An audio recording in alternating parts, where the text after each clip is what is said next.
Welcome back to Wave of Dalker. First watch Friday, and I'm on fraud alert. I think I only watched. Let's see. I watched 4 films this week. Jeez, doesn't need to kill myself, but they're all really great.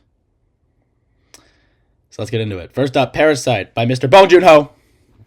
Obviously, I hadn't seen it before. Wanted to check it out before I watched Mickey 17 with my goat Robert Pattinson. And it was absolutely fucking ridiculous. Dark comedy. I love dark comedies. I think there's just such a I don't know. I mean, like Different Man that I watched last week. I just love. I mean, it sounds obvious. The humor in dark comedies, like it's just I don't know. I really dug it. There are so many fantastic sequences in this. I just saw a clip yesterday of when they framed the housekeeper for having tuberculosis. But it was also super freaky, like when the kid that liked Native American toys and stuff, like when he talked about for his birthday, he saw like the ghost, and it was the guy from the basement, like hovering up the stairs. I was like, oh, that's freaky deaky. And the final sequence, just all hell broke loose at the birthday party. I thought that was really great. And then that final like 10-minute monologue after the son and the mother get away, and then the father's in the basement, and then he like buys the house. Super cool. Just like a really great movie. Um, with some really great, cinematography, fantastic acting. And it's cool, like I really like this kind of genre of film where it's like the con men, the con women, just like super clever ways of, getting their way. And I think that it was just a lot of fun. I liked it. Obviously, one best picture. It's a classic. It's a modern classic for a reason. Really great. Did not disappoint me at all. Next up, Saturday Night by Jason Reitman. This cast is ridiculous. Rachel Sennott, Cooper Hoffman, Gabriel, whatever the hell his name is. I really liked it. And then again, like I said, many, like probably a million, jillion, Dylan O'Brien's in this as well. I'm a very easy 5. And this became a 5. Let me read my review. Nina Morkai Gerber, obviously she's like the most beautiful woman on the planet. Cooper Hoffman's a dead ringer for his father, excited to see his career blossom. Another thing, like he just has such obviously he's his son, but I mean just some of like the physical acting and the mannerisms are just like dead on for Philip Seymour Hoffman. Funny, I was thinking about like I saw the Saturday Night tweet, and I was thinking about the scene where like J.K. Simmons like pulls out his member for Kai Gerber. I was like, oh yeah, J.K. Simmons is in this movie, and I was thinking about like like this is just a whole other tangent, but like that day I was thinking about how J.K. Simmons is like he's in so many things, and he's such a great actor. He just plays all these characters really well, and I was like, oh yeah, him and Willem Dafoe, I like that, and I forgot that Willem Dafoe is in this movie. So seeing them in this film are great. I said J.K. Simmons and Willem Dafoe are some of the best character actors alive. I don't think character actor is the right word, but you know what I'm saying. Like they're in a lot of films. There's a passion there, and they always give just such great performances. Like J.K. Simmons was in Juror Number Two, which I had no idea about, and he was great in that. That Billy Crystal impression's uncanny. That's also true. Like it's insane. I thought they were honestly like dubbing his voice, and the payoff had me welling up. That was sick. Really good. Yeah, that when they finally get everything together, and the bricklayer, everybody starts laying bricks, and the music is playing, and everybody's clapping. I thought that was just such a great final like 5 minutes. Um, yeah, I mean, everybody was great, and shit, his name is he's from New Girl, Lamorne Morris.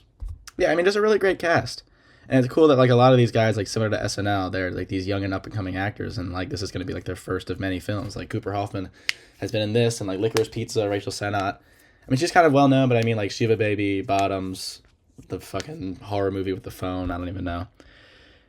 Gabriel LaBelle, Corey Michael Smith, like finally like his first thing since being the Riddler in Gotham. Like it's cool. Like this movie had like a similar casting philosophy as SNL. Just a really fun watch, and it looked great. I love the '70s vibe.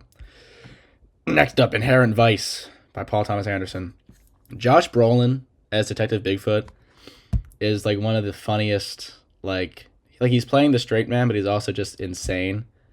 I really loved it. Joaquin Phoenix is awesome. I really liked him in The Master, another Paul Thomas Anderson film. I'm not sure if he's in any others, but I mean he was awesome in this. Another actress. Um, Yes, Catherine Waterson. I really liked her in Alien Covenant, and she was great in this. She's really pretty too. She was in Babylon. Oh yeah, she was Brad Pitt's wife, the actress, like the stage actress. She's a really great actor, and I like seeing her and stuff. She's really pretty. She was great in this, and I just love like when PTA shoots films like period pieces. I love how, except for There Will Be Blood, obviously, but I mean this and Boogie Nights just have a very similar like visual language and like a that like grainy filter over it. I just love it. I thought that was just so neat. But I mean Josh Brolin is just absolutely ridiculous. Benicio del Toro also really great. I liked his he was a limited role. He was Doc's lawyer, Joaquin Phoenix's character. I thought he was really great. It's really interesting hearing him. I don't think I've ever actually seen a movie where he has an American accent. Maybe I'm blanking because let me think. Yeah, because he had an accent in these, I think. He just talked funny. He talked funny in Last Jedi. He had an accent in Sicario. Yeah, because he was the collector. I can't remember if he had an accent in that or not. But I don't know.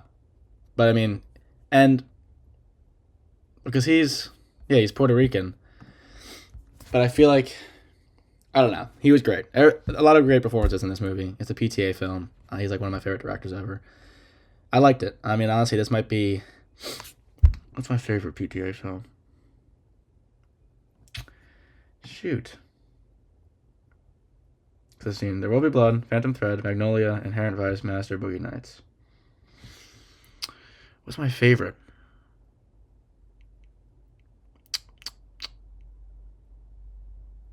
Probably The Master, honestly. Master, There Will Be Blood, Inherent Vice, Boogie Nights, Magnolia, Phantom Thread. I need to rewatch Phantom Thread. No, I don't. I already seen. I watched it this year. Whatever. Tangent. Paul Thomas Anderson is awesome. Inherent Vice, great. I'm excited to see. It's like one battle after another with Leo DiCaprio. I'm really excited to watch that. I think this year. And the last film of the week I watched yesterday, Collateral by Michael Mann, Tom Cruise, Jamie Foxx. I think my mom. I was watching. Yeah, Jada Pinkett Smith, Mark Ruffalo, Javier Bardem. Javier Bardem had a really great monologue in this about Santa Claus and Pedro. It's like if Santa Claus makes this list for Pedro about all the naughty kids, and Pedro loses it. How fucking mad would Santa Claus be? That was really great. Mark Ruffalo, one of the cool, I think his coolest look in a movie, honestly. I feel like he's always playing a nerd. Like of the films that I'm thinking of where I watched him recently, like Poor Things, he has like a mustache. But I mean, look at this. I saw when he got out of the car. In like the opening scene, like looking for Romero, I think his name was the drug ring guy. I was like, all right, who's this guy? And then I saw I think this shot or another shot in the hotel or in the apartment. I was like, that's fucking Mark Ruffalo looking like that. Crazy. He was great. A really fantastic third act. Like once they leave the Fever Club and everything just all hell breaks loose. Tom Cruise is awesome. I love him in a villain role in an antagonist role because I mean I've seen him in all the Mission Impossibles where obviously Ethan Hunt is the protagonist, he's the GOAT. Eyes Wide Shut, where he's kind of like messed up in the head, but I mean he's not a villain per se. Magnolia, he's not a villain, but he's like he has these values, but in this like he's tried and true, like he's the bad guy essentially, and he's just great. Like he just has that intensity. I love seeing him run. I love Tom Cruise. Scientology aside, he's awesome.